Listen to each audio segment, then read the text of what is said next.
passes, Philly wins the game? Probably not. But I can say that about doesn't weigh into examples. That's sports. You know, so when we watch football the first week of the season, that's part you of the telling me that Buffalo and Baltimore didn't look like the 1 and 2 best teams in the league? Hold on now. Hold on for a second. Okay. You're putting much too much respect to the Ravens. This team is a front runner, and always something goes wrong. And this is not Lamar's fault. He played great. Always does something wrong. Whether it's a kid getting his feet in bounds last year in Kansas City, whether it's blowing a game that Gardner Minshew and the Raiders last year, which cost them home field. 2 years ago, Tua was down 28-0. They came back and they lost. Throw in the championship game against Kansas City, Zay Flowers fumbles at the 1-yard line. He throws 3 interceptions. They have an unsportsmanlike conduct penalty that kills him. Last year, Mark Andrews dropped a 2-point conversion, fumbles at midfield. Harbaugh's blown 17 double-digit fourth-quarter leads. 17. You do not, under any circumstances, with the way they lost the game on Sunday. Did you know that on Sunday night, before Sunday night, teams that rushed for 230 yards and scored 40 points, 277-0 in the history of the National Football League. Under any circumstances, am I ever putting a team that blew a game like that in the top 5? Just out of principle. So they don't deserve to be in the top 5. And one other thing. I'm not done yet. One other thing. On 4th and 3, you cannot, under any circumstances, punt the football. That is ridiculous. He's got his best player, Lamar. His defense couldn't stop Josh Allen under any circumstances. And Harbaugh punts? You got to be kidding me, kid. That is horrendous coaching. Well, they don't deserve to be in the top 5. Swag, before you go, let me get this out the way. Because Doggie's right. I'm not going to say he's right about them not being in the top 5. No, he's wrong about them not deserving to be in the top 5 because for 3.5 quarters, they look like the best team in the world. There's no question about that. But I do get his point. I just want to throw something by you.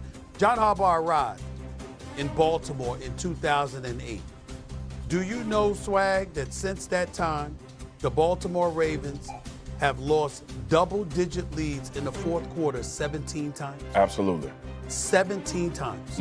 That's on his watch. So we can't ignore that. And then when we talk about their passer rating against, opposing quarterbacks, they can't stop anybody when it really, really counts. And so I'm looking at it from that standpoint, and I'm not going to tell you that they belong out of the top 5, but they damn sure can't be top 2. I can't put them ahead of Buffalo.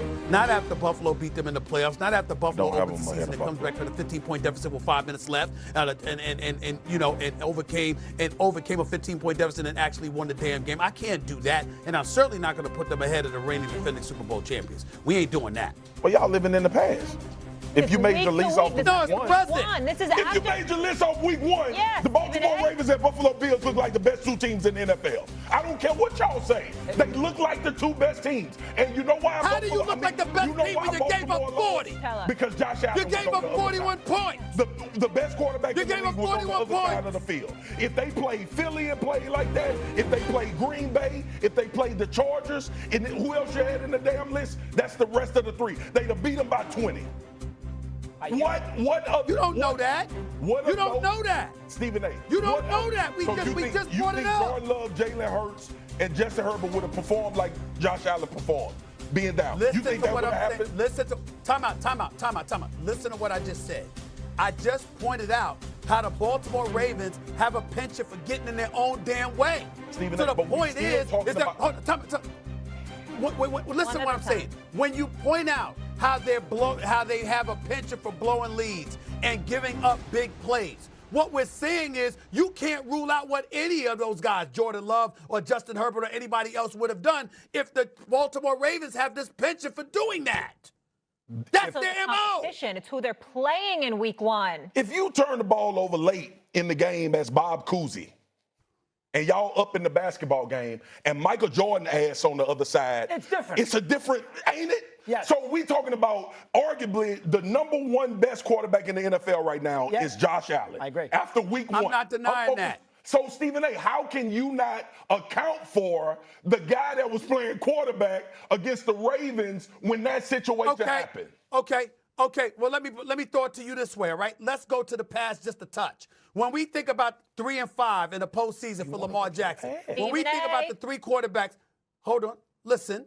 When he think about the 3 quarterbacks he's beaten, it's a Ryan Tannehill, it's a Russell Wilson, it's a C.J. Stroud. He goes up against better quarterbacks. I got that part, and he's lost. It's not all his fault. I'm not trying to imply that. I'm just saying there's not one dimension that beats the Baltimore Ravens. There are a plethora of things that they do to get in their own damn way. So you can't say that a Jordan Love or a Justin Herbert would not have done that. It took a Josh Allen when, in fact, Baltimore finds different ways to get in their own way and lose damn games they should win. That's it's not fair, though, Mad Dog.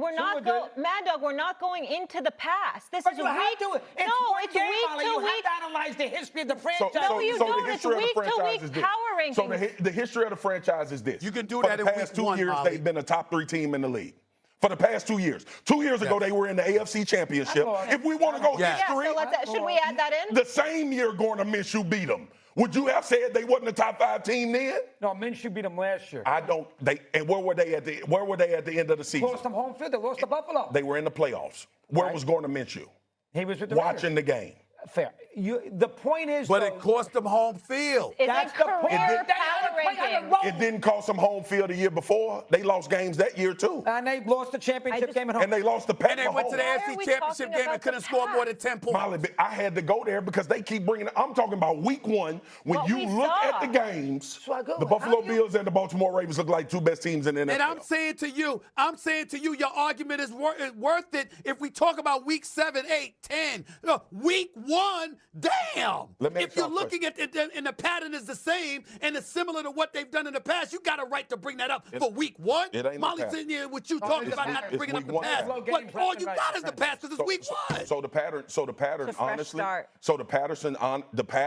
honestly, for the Baltimore Ravens is that they're going to be one of the top 3 teams in the NFL. If we talking about history. Here's what I'm going to say. That's the pattern. Here's what I'm going to say about the Ravens. They can win 16 games in a row. Yeah. They can be 16-1, and Steve on his little list can put them number 1. When we do a program here in early January, I am still not trusting them in a big game. And Mad Dog, they will lose and Mad Dog, you have absolutely no argument from me there. You got no argument from me there. You agree with that? I'm okay with that. Who are you putting it on, though? Why do you not trust them in the big game? Is it the coaching and Stephen A. bringing up that stat? Is it Lamar Jackson? Why can they not get it done? I think a little bit's Lamar. I think a little bit's their defense. How about this? How about their offensive coordinator? Who everybody in America tells me he's the greatest offense because he won at Georgia, who had great talent. Yeah. How about those 3 plays they ran in the last? They needed 1 first down. Well, I'm 1 first down to win the game. Mad Dog. And he runs the ball twice and then throws a 3-yard pass. Now we can agree on something.